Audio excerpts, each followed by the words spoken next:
In the United States, we often hear about states' rights. States have the right to do this or the right to not do that. But what about Native American tribes? Do they have sovereignty? Sovereignty is the power to make and enforce laws. And yes, Native American tribes have sovereignty. But it's a little more complicated than that, so let's dig into it. There are 3 types of tribal sovereignty. The first is inherent sovereignty. This is the one that all the other ones are based off of. And inherent sovereignty comes from the fact that tribes are, quote, domestic dependent nations. What does that mean?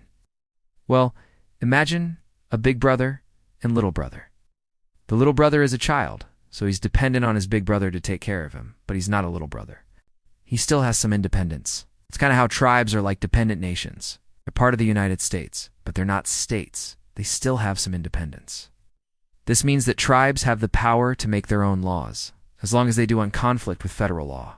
For example, the state of California couldn't make a law saying that it's legal to drive without a license because that would conflict with federal law. But a tribe in California could probably make a law saying that fishing licenses are required because that would unconflict with any federal laws. The second type of sovereignty comes from a treaty. So when the U.S. government makes a treaty with a tribe, they'll often include a part about the tribe having sovereignty. Here's an example from the 1868 Treaty of Fort Stanwix. It says that the, quote, said tribe shall always be considered as the absolute owners of the lands described in this treaty.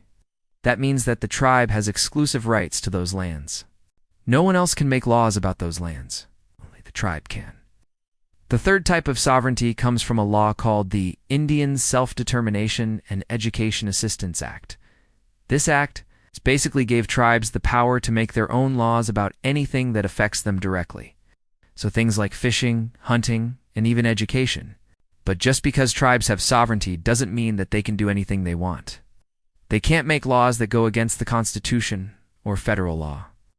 Also, states sometimes try to tell tribes what they can and can't do. For example, in 2013, the state of North Carolina passed a law that said that only state and federally licensed gun dealers could sell guns on tribal land.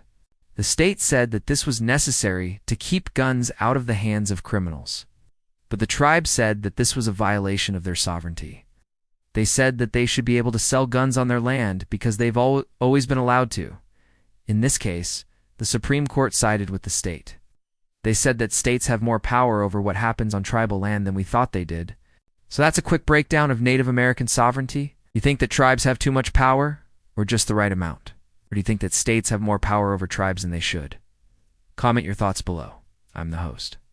This is the end of the video. If you want to watch another one of my videos, click here. If you want to subscribe, click here. And if you want to support me, click here. Thank you for watching.